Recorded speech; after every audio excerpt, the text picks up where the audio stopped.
so. All right, everyone take a deep breath in. And out. Hit it, L. We're back. First episode of 2023. 2023. Welcome back. Welcome back. Welcome home. That's what we want to hear. That's right. home. Welcome home to the Byron and Pace podcast. It's good to be back. It's very good to be back. I'm excited. How you feeling, Pace? What? I'm feeling very comfortable. I am feeling very comfortable. New studio. Yeah. New year, new studio. I believe that's what they say. So I've heard. But we were thinking that we might have a few changes to make in 2023. We have a lot of changes to make, especially for those that are regular listeners of the full episode podcasts. Of course, you know, a lot of the stuff we do is on TikTok, but that's just little micro content. But for the real listeners, we want to spice it up. We wanted to really put more of a focus on the podcast itself. Yeah. Kind of expand on what we want to do a lot more live shows, do some more interactive stuff with people. We'll talk about it this episode. This episode, we want to do less factor cap and more like snipping it up and having fun and just like kind of just chat about what we want to do with Byron and Pace moving forward. Yep. And kind of give a bit of a rundown of last year. So if you're not interested in that, then skip over to the next episode. But if you are interested in us somewhat, I want to hear what we're about and where our head's at, and this is the episode for you. Yeah. And shout out to Elle on the decks. As usual. Oh, hey. Hey. So, would you like a pop a bottle just for old time's sake? For old time's sake. All right. Pop a new bottle. This is from my sister for Christmas. Can we show it off to the camera? Oi. That's so cool. So we've got 2 Stormtrooper glasses. Elle, do you want a glass? Not particularly. Okay, fair enough. Don't blame you. I don't even know what it is. So Byron and I and Elle actually joined us later, but we went away for a weekend to kind of think about the goals that we had this year and what we wanted to achieve with the Byron and Pace show and with the things that we do individually. As you guys know, I'm a musician. Byron is a educator, content creator in the careers and self-improvement space. And we decided that we really want to get on stage as much as possible this year. Well, also like Byron and Pace started as a hobby, as a side project. Yeah, like a side hustle. And basically, long story short, when we moved into this new place together, I wanted the separate studio for my podcast, Driven Young. And so I'm only running that once a week. And so there's a whole studio just sitting down there kind of once a week I was running it. And we're like, well, we've got the studio set up. Maybe we should start a podcast. Yeah. And then Pace was like, Byron, all your most viral videos are based around typically stories. So what if we started a podcast around crazy stories yeah. And we made it simply all for TikTok? And originally we weren't even going to make podcast episodes. We were just going to do the podcast format solely for TikTok. And then we ended up having fun with it. People ended up enjoying the full length episodes. And now we've kind of transitioned more into that as well. And so, last year was just a lot of, we've got this brand that's kind of blown up. We're getting invited to events. We're starting doing stuff, but we haven't really sat down and come up with a vision and where we want to take it. And I feel like we were just getting very seduced by going for numbers, going for quick hits. Yeah. I enjoyed the segments and I enjoyed a lot of what we did, but I think we could do a lot more. And it's not leveraging our strengths. To be perfectly honest, we had some feedback that the show was not getting better. It was getting like a bit kind of tired, as if, and I think we felt that as well. We were like, what's the purpose here behind just sharing the stories and all the rest of it? So we've sat down. We've got a great plan for this year. Yeah. First thing we're doing is we're going over to the States. Yeah. I mean, you specifically have always had the goal of not wanting to be pigeonholed by an Australian audience. And it's just, for anyone who's not in Australia, like Australia is a beautiful country. It's an incredible country full of a lot of opportunity, but we're very small. We're very isolated. It's incredibly difficult to make it as a content creator here because the audience is tiny. Yeah. You think about the US, you only need a tiny percentage of the US to have a huge following. In Australia, to have a huge following, you need like half the population following you. Or at least know who you are. Yeah, exactly. Yeah. And so it's brutal. And so on top of that, I guess we also don't want to just be Australian creators. Yeah. I mean, maybe it comes down to the fact that we both kind of grew up in other countries. So, but also You're thinking musician first, I think. And musician first, you don't want to be pigeonholed. You definitely don't want to be pigeonholed in Australia, every musician, because you're like, yeah, exactly. You can barely pull a full-time income. The other thing is, most of the people listening to our podcast, most of the people who follow us on TikTok, most of the people who listen to my music, I don't know whether it is how it is for Driven Young, your podcast, but most of those people live overseas, and the biggest chunk of those people live in the States. So, yeah. Well, we got recognized last year in Bali by a bunch of British guys from Manchester. So we're in Bali getting recognized by British guys. Yeah. America and the UK are our biggest audiences for Byron and Pace. Yeah. So yeah, I think we just wanted to change directions, and we'll talk a little bit about that. We want to do new segments. We want to do stuff that's still good for TikTok, but also like we want to grow the podcast a lot. Yeah. So if you're listening to this and you enjoy it, please tell your friends. You know, we want to make this something so it's like you can switch off and have fun, learn some things. We're always going to stick with Fact or Cap. For sure. However, I think we want to try and improve on the stories, do less stories, do higher quality stories, and then maybe unpack them in more detail and have a bit more banter with it. And we've got some fun segments coming up. I don't think we'll run through them in this episode, just because we wanted to sort of set it up, but I'm very keen for what's coming. Well, I've got something here I just kind of pulled up. So something that, and this is a little bit of a teaser. Let's say, you know, over the last kind of 2 months or so, AI has really taken over. Yeah. ChatGTP specifically, depending on you're listening to this, it could be a company that doesn't exist anymore. Yep. Or it could still be thriving. And you can basically plug anything you want into it and it gives you an answer and stuff. And I've been having a lot of fun with it. And so we thought, how could we use this to create new segments on the show? So we've got a few ideas we won't tell you. But here's something I said. I asked her to write a story about 2 housemates who started a podcast in their spare room sharing crazy stories. Would you like to hear? I would love to hear it, yeah. It says, once upon a time, there were 2 housemates named Jack and Jill. Ooh. They were both struggling to make ends meet. They were constantly looking for new ways to make some extra cash. One day they stumbled upon the idea of starting a podcast. They had always shared crazy stories with each other, some of which were true, some of which were not. They thought it would be fun to share these stories with the world and see if anyone would believe them. So they set up a makeshift studio in their spare room and started recording. They called their podcast The Truth or Lie Show and began sharing their wildest tales. They would start off each episode by saying, this is a true story or this is a false story, and then proceed to tell their tale. That's not bad, actually. Yeah. The first episode was about a trip to the Amazon rainforest where they claimed to have discovered the lost tribe of cannibals. To everyone's surprise, the story turned out to be true. They'd actually gone on a trip to the Amazon and had indeed come across a tribe of cannibals. From that point, their listeners were hooked. They couldn't wait to hear each new episode to see if their story was true or false. Wow. As their listenership grew, so did their fame. They were soon getting invited to speak on conferences and even had a book deal. They were living the dream, but things took a turn for the worse when they were invited to appear on a popular talk show. During the interview, the host asked them to share a story that they'd never told before. Jack and Jill decided to share a story about a time they'd stumbled upon a secret government facility where they claimed to have the evidence of aliens. As soon as they finished the story, the host revealed that that story was false and they had made it up. The audience was shocked and their listenership began to decline. They lost all their trust of their audience and could no longer continue the podcast. Jack and Jill were left with nothing but their shattered reputation. They learned the hard way that honesty is the best policy and sometimes it's better to stick to the truth. Wow, what a roller coaster. Oh my God. And that was like all I said was write me a crazy story about 2 housemates who started a podcast in their spare room sharing crazy stories that were either true or false. That's unbelievable. And it just completely riffed that whole thing up. Yeah. That was like a whole plot betrayal. Wow. Oh my gosh. But that's the potential we're working with. My issue with that story is that literally the premise of the podcast is truth or lie. And then the audience felt betrayed. I wonder if our audience ever feels betrayed. No, I think we're a bit more upfront than Jack and Jill. Yeah, true. But my point is, AI, I feel like opens up a lot of doors for us.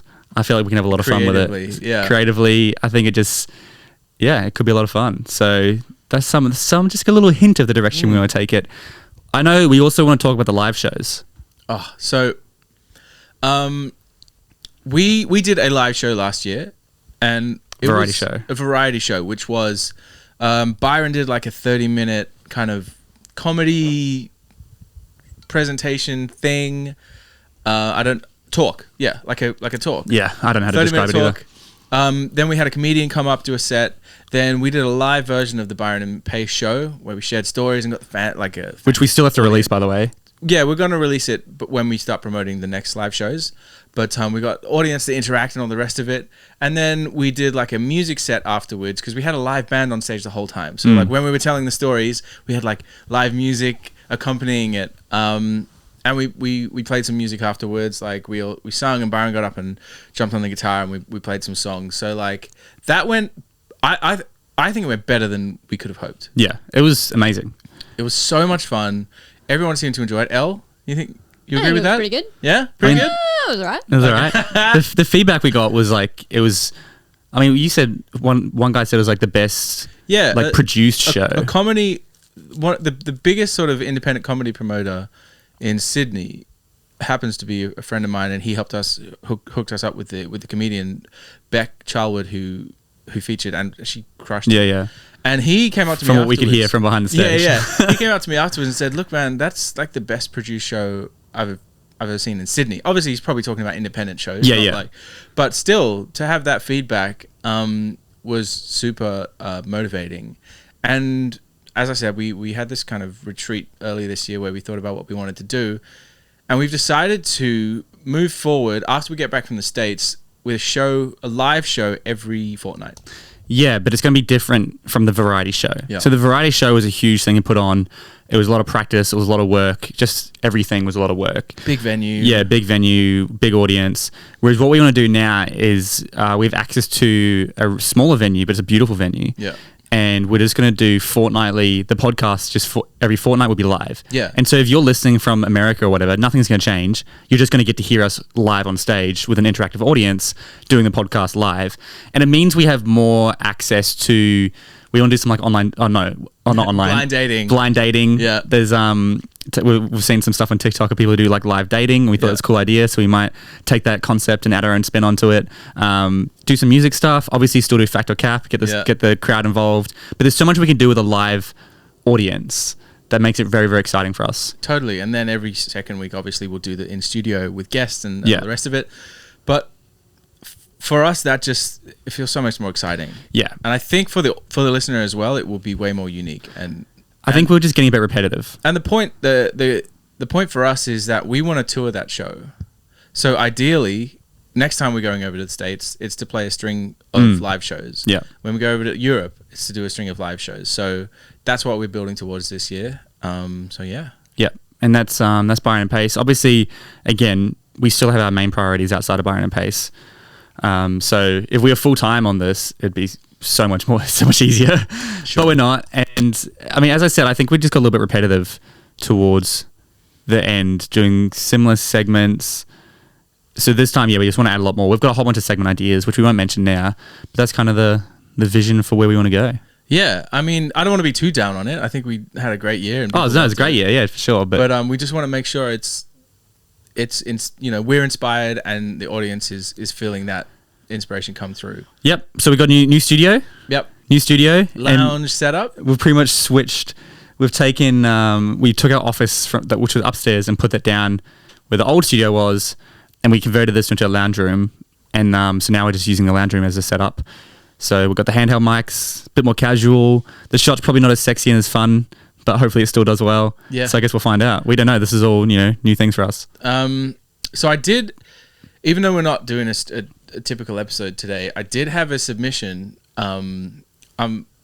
Sure, fact or cap. I did have one that was super relevant to something that we've done recently. Walking? Well, no. So Byron and I... I don't know if you guys are following us on Instagram, you will have seen this adventure, but we acquired a chest freezer. Oh, yes. To make an ice bath in our house. Yes. So Byron found this top-down chest freezer on Facebook Marketplace for free. A restaurant was like clearing out their gear. And we were like, oh, we could have a freezer, fill it up with water, and have it inside our house. So we have an ice bath. 24/7. 24/7. We went through this whole ordeal. We were like, okay, the freezer's free. How are we going to pick it up? Okay. It was free. The caveat was we had to take everything else with it as well. Like 3 stainless steel tables. Yeah. And a burrito stand. Yeah. Salad bar. Which was like, honestly, it must have been 300-400 kilos. And we were like, yeah, okay, we'll take it. So we hired a truck for $100, picked everything up, and then we were like, oh my God, what if we sold the other gear while we have the truck, say free delivery? Because that's the killer on Facebook Marketplace. If you got something bulky and you can deliver it. So we're like, all right, Byron listed it for $200 for all the other gear, free delivery. And then within half an hour? Honestly, we got a lot of bites, yeah. We found someone who was willing to take it all for $150. Yeah. Dropped it off at their place. We had a whole ordeal trying to get rid of the salad bar thing. But anyway, point being, we got this ice bath and we finally got it up and running. And the first one we did was this morning.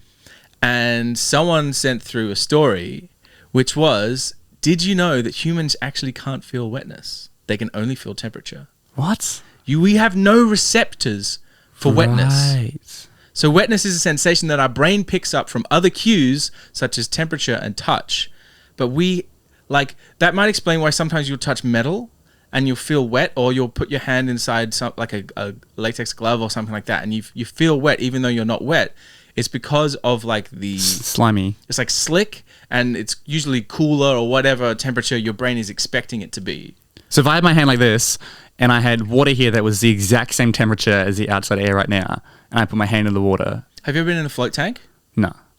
See, that's kind of the sensation where you don't really know where the water, like the water begins and the air. Yeah.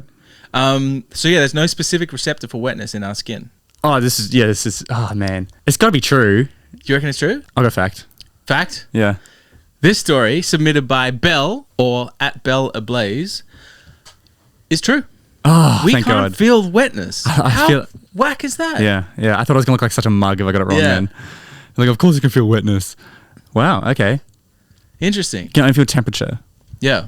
So you feel a change. So you feel the change, you feel a different scent, like a smooth, I don't know, some sort of sensation.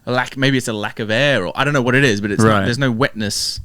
Like, you don't feel wet. Wow. Yeah. It's a good one. There you go. Thank you, That's Belle. a good one. Yeah. Thank you, Belle. Good submission. I'd love to hear some more submissions as well for new fans. Yeah. But yeah, anything else we wanted to cover? I feel like they kind of covered everything. Again, not a super fun, exciting episode, but just kind of give you an idea of what we're up to. Where we're aiming towards. Yeah, no, I mean, we'll save all the treats and the extra sections for the next couple of shows. But one thing I'd like to know is we're heading to LA for 10 days, and we're heading to New York for 4 days, I think, 4 or 5 days, and we're going to be getting people on the show. So if you have anyone that you know that is in either of those cities, hit us up, let us know who you'd like to have on the show, and we'll reach out to them and see what we can do. So we'll share some crazy stories with them, see how they go, hear about their stories. So yeah, I mean, that's the other part. We're doing the Mates Who Create now on this podcast, so we're doing educational stuff as well as kind of fun stuff as well. Yeah, totally. Sweet. Otherwise, that's it for this episode. Thanks for joining us. Happy New Year to everyone. Hope you had a good Christmas. Hope your New Year's been treating you well so far. It's been pretty flat out for us. We just got back from a 100 kilometer in 23 hour walk. So yeah, we did 100 Ks in 23 hours. So we didn't talk about it, but yeah, true. We probably should have spoke about that. We probably should have. But we're still recovering from that. Yeah. But good spirits, I'd say. Very excited for the Byron and Pace future and the live show stuff to come. Absolutely. But yeah, we'll see you guys later. Much love. Big Bye. kiss.